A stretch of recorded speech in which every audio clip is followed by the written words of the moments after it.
Hoje vamos falar um pouquinho sobre o poder da língua. Provérbios capítulo 18, verso 21, diz assim: A morte e a vida estão no poder da língua. O que bem a utiliza, come do seu fruto. Qual a diferença da boca do justo e da boca do ímpio? Será que existe diferença? Nossa boca, quando bem utilizada, ela produz frutos de vida às outras pessoas. Nos ajuda a corrigir, animar, aconselhar e abençoar. E ainda serve para ensinar a verdade. Mas também pode produzir destruição e dor. Muitas vezes o que falamos causa feridas muito profundas e dolorosas. E o uso que nós fazemos da boca não depende só do fato de sermos justos ou ímpios. Qual a diferença então? O relacionamento que nós temos com Deus. Porque a boca fala do que está cheio o coração, conforme diz Lucas capítulo 6, verso 45. A boca pode falar do amor de Deus ou da podridão do mundo, que é a característica do ser humano longe de Deus. E quem está no controle então da nossa língua? O apóstolo Tiago, ele deixa bem claro isso lá no capítulo 3, no versículo 8 ao 13, que diz o seguinte: Semelhantemente, a língua é um pequeno órgão do corpo, mas se vangloria de grandes coisas. Vejam como um grande bosque é incendiado por uma simples fagulha. Assim também, a língua é um fogo, é um mundo de iniquidade. Colocada entre os membros do nosso corpo, contamina a pessoa por inteiro. Incendeia todo o curso de sua vida, sendo ela mesma incendiada pelo inferno. Toda espécie de animais, aves, répteis e criaturas do mar doma-se e tem sido domada pela espécie humana. A língua, porém, ninguém consegue domar. É um mal incontrolável, cheio de veneno mortífero. Com a língua bendizemos o Senhor e Pai, e com ela amaldiçoamos os homens, feitos às semelhanças de Deus. Da mesma boca procede bênção e maldição. Meus irmãos, não pode ser assim. Acaso pode sair água doce e água amarga da mesma fonte? Meus irmãos, pode uma figueira produzir azeitonas ou uma videira figos?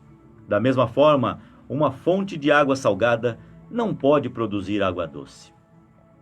O que podemos entender na palavra de Deus é que não temos o domínio sobre a nossa língua. Nós podemos bendizer ou amaldiçoar, como nós vemos nos versos 10 e 11 aqui em Tiago.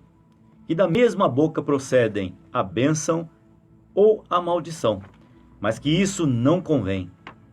E usa a fonte de água como um exemplo, que não pode jorrar água doce e ao mesmo tempo água amarga. É uma coisa impossível de acontecer.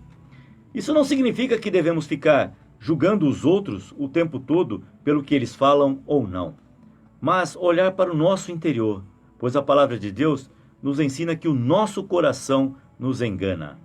E não percebemos quando somos enganados, pois a nossa língua é muito traiçoeira, nos engana facilmente. E Jeremias já diz isso: enganoso é o coração, mais do que todas as coisas, e perverso, quem o conhecerá? Capítulo 17, verso 9.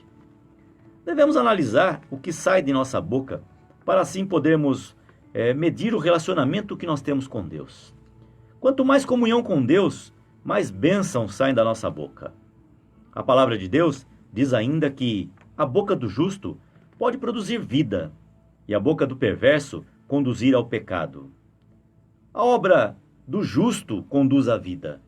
As produções do ímpio, as coisas que o ímpio faz, conduzem ao pecado, conforme Provérbios 10, versículo 16. Se somos filhos de Deus, a nossa boca deve jorrar vida, deve jorrar bênçãos para as outras pessoas. Jamais devemos usar a nossa boca para amaldiçoar. E para que isso aconteça, devemos colocar o nosso falar nas mãos do Senhor. Só Ele pode controlar a nossa boca. Por isso, não procure você mesmo acreditar que você controla a sua língua, você tem o poder de controlar a sua língua, porque conforme nós vemos, isso é uma coisa impossível de nós fazermos. Nós não conseguimos controlar. Ao menos imaginamos, já estamos pecando, estamos amaldiçoando as pessoas que estão ao nosso lado. Muitas vezes até na ausência da pessoa, falamos mal dessa pessoa. A Bíblia ensina que nós devemos abençoar, queira a pessoa esteja presente, queira a pessoa esteja ausente, não importa, mas nós devemos abençoar, devemos usar a nossa língua para derramar bênçãos na vida da pessoa, para edificar as pessoas, para que elas possam crescer a cada dia diante do Senhor. Nós somos ferramentas na mão do Senhor. E eu não acredito que o Senhor usaria uma ferramenta mal produzida ou mal feita. Pelo contrário, foi Ele quem te fez. Ele fez uma ferramenta certinha, correta. Não tem erro na ferramenta que Deus fez. Mas muitas vezes nós acabamos sendo essa ferramenta mal utilizada. Não pelo Senhor, mas por nós mesmos. A nossa língua acaba falando coisas que não deve, agindo de forma que não é agradável e dessa forma maldizendo as pessoas, maldizendo e não bendizendo. Que da sua boca possa sair bênçãos, que venha jorrar águas viva, a água viva que é Jesus Cristo, para que possa abençoar as pessoas que estão ao seu lado.